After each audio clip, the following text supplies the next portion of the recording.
J'ai ouvert ce restaurant avec un associé. On a tous les deux fait du palace et travaillé dans des belles maisons parisiennes. Et du coup, on a voulu ouvrir un lieu convivial avec une cuisine bistronomique.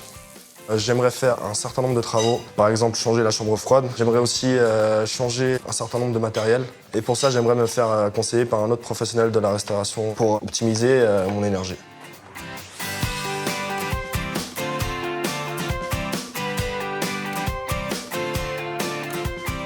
Ça va? Salut, et toi, ça va? Ça va bien? Et toi? Ouais, très bien. Toujours aussi beau ton restaurant. Ouais, bah, tu sais, on a tout refait les travaux, donc ça dure un peu dans le temps, donc c'est cool, quoi. Moi, ça tombe bien parce que j'aurais quelques questions à te poser. Bah, avec plaisir. Tu veux qu'on s'installe? Tu veux en boire un café? Allez, avec plaisir. Allez, c'est parti.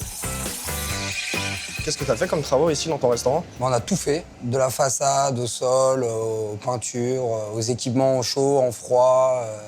Donc là, voilà, il y a un bain-marie, plaque de cuisson à induction, une plancha et un four à chaleur tournante. Pourquoi j'ai choisi les plaques à induction? Tout simplement parce que c'est beaucoup plus précis sur le choix de la puissance. Et dès que tu enlèves une casserole ou une poêle, la plaque se coupe, donc tu économises aussi en énergie. Qu'est-ce que tu utilises comme type de four, du coup? J'en ai deux. Ça, c'est un four à chaleur tournante. Mais ça, c'est pour la cuisine d'envoi, pour la réchauffe, qui est moins puissant que le four en bas, parce que j'ai un four mix en bas. Tu peux me le montrer, ce Ouais, four? avec plaisir. Je t'en prie.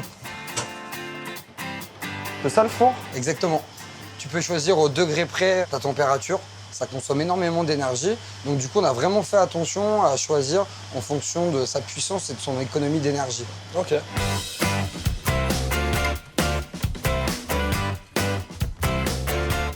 Donc ça, c'est la chambre froide. Donc on l'a choisi en fonction déjà de la dimension de la salle et sa puissance. D'accord. Donc tu as un moteur qui est ici. Et ça, c'est hyper important de le faire nettoyer à peu près 4 fois par an pour justement que le moteur soit bien entretenu et qu'on n'ait pas une augmentation de régime du moteur pour faire du froid. Et ça, tu gagnes de l'économie d'énergie avec. Ouais, bah ça, c'est un très bon conseil.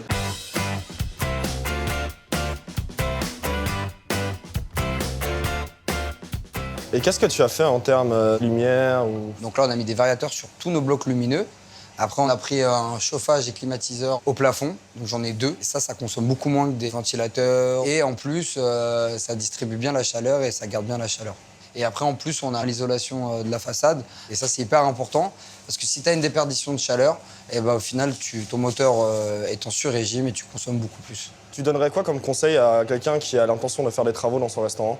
Bah, vraiment des conseils basiques, de bien aller voir le bon interlocuteur pour chaque chose et demander à chaque corps de métier de bien choisir pour toi. Donc des fois, ça coûte un tout petit peu plus cher et ça prend plus de temps, mais au final, à l'économie, c'est vraiment beaucoup mieux d'aller voir un frigoriste pour les frigos ou même ton fournisseur d'énergie, je pense, qui est très au courant de ce qui se passe.